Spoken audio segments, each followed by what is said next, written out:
Nanggaling nga pala tayo dito mga ka-province sa pag-ula at pagbalik natin po ay may nakita tayong itlog ng manok. Mga ka-province, ng itlog nga pala dito yung ating manok at wala siyang pugad kasi yung ibang pugad yan mga ka-province ay may mga kanya-kanya na rin itlog mga province. Ngayon gagawa tayo ng kanyang pugadan kasi delikado po ito at baka kainin po ng aso.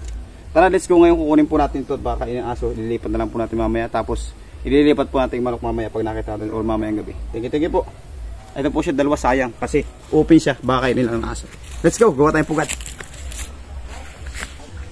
At dito nga mga ka-province ay kumuha na tayo ng gawain nating pugad. Buli nga pala yung ating kinuhang gawain pugad dyan mga ka-province at medyo matigas na, medyo may klikli lang po pala yung pagkadahon mga ka-province sapagkat maliit pa po yung buli na ating nakunan mga ka-province. Ito lang po kasi malapit sa may bahay. At habang nagtatastas nga ako dyan mga ka-province ay si Papa po ay naglalagay ng pangilong dun po sa bisiro. Pinapalitan po ng pangilong at mahuna na po yung lubid na nakalagay dun sa pangilong nung bisirong kalabaw mga ka-province. Dito nga at utay-utay ko ng hinanay mga ka-province para po masalapit na natin yung ating gagawing pugad ng manok. Nakasanayan na rin nga pala natin mga ka-province gumawa ito sapagkat tayo po ay naturuan ni Papa at saka ni Nanay nung kami po ay mga bata pa. Ang ginagamit nga po pala namin ay pag hindi dahon ng buli ay dahon po ng nyug mga ka-province at dito nga po isa-isa ko nang inalalas. Pagkatapos po niyan ay saka po natin tatalian yung tikakabilang dulo. Hintayin lang natin mga ka-province at pinas forward ko nga po pala para mas mabilis yung ating proseso. At yun mga ka-province, ganun lang nga po pala kasimple gumawa ng pugad at pagkatapos nga po niyan mga ka-province ay tatalian lang po natin yung tikakabilang dulo para po hindi malaglag yung ating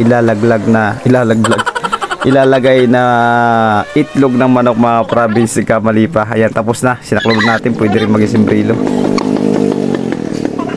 At yung mga province, bale dito nga po pala natin ilalagay yan sa may bubong at para in case na umulan po ay hindi po mababasa at paiwasan po ang pagkabugok ng itlog ng manok.